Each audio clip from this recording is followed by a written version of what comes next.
El cuadro ha tenido distintas intervenciones estructurales, algunas de ellas bastante nefastas. Una vez que María Antonia hace la limpieza, vemos que estructuralmente el cuadro tiene problemas importantes, porque observamos que hay distintos desniveles entre los diferentes paneles y grietas nuevas, sobre todo en la parte superior, que tienen que ver seguramente con algún tipo de accidente.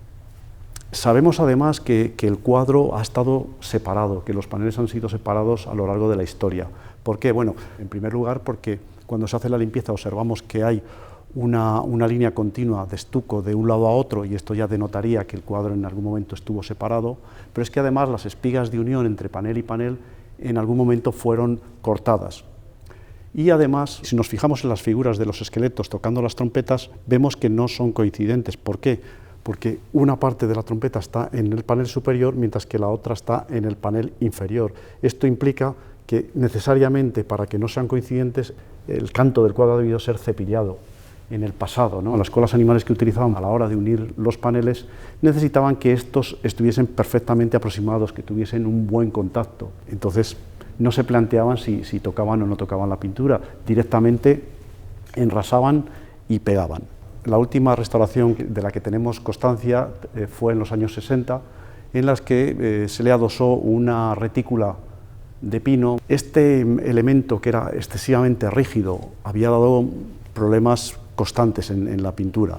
Visto los problemas que tenía el cuadro, tanto de desniveles como de grietas, nos planteamos mejorar esta superficie.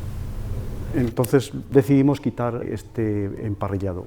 ¿Cómo se quita este emparrillado? Es una forma mecánica, se va cortando con un serrucho y con una gubia se va rebajando hasta llegar al soporte principal, y después, con ayuda de un gel, fuimos quitando la cola que tenía contacto directo con el engatillado. Nos planteamos separar el panel superior del resto de los paneles porque había una diferencia de nivel bastante considerable a lo largo de toda la junta. Pudimos separarlo fácilmente, limpiar la junta nuevamente y volverlo a encolar de tal forma que no se note que había un determinado desnivel entre ambos. En este mismo panel había una cantidad de grietas que, como he dicho antes, eran atribuibles a un accidente que había tenido el cuadro en el pasado. Estas grietas fueron unidas de una forma bastante burda y muchas de ellas tenían desniveles considerables, que habían sido camuflados con distintos estucos o en muchos casos incluso enrasando la pintura. Hemos tenido que reabrir en algunas zonas, concretamente en esta parte de aquí y en esta parte de aquí de la mesa, hemos tenido también que volver a abrir y volver a nivelar para conseguir que la superficie sea una superficie aceptable. Una vez que el cuadro estaba estabilizado en sus juntas, necesitaba un soporte secundario para darle mayor estabilidad. El cuadro es muy fino, tiene solo 6-7 milímetros y en cambio tiene unas dimensiones bastante considerables.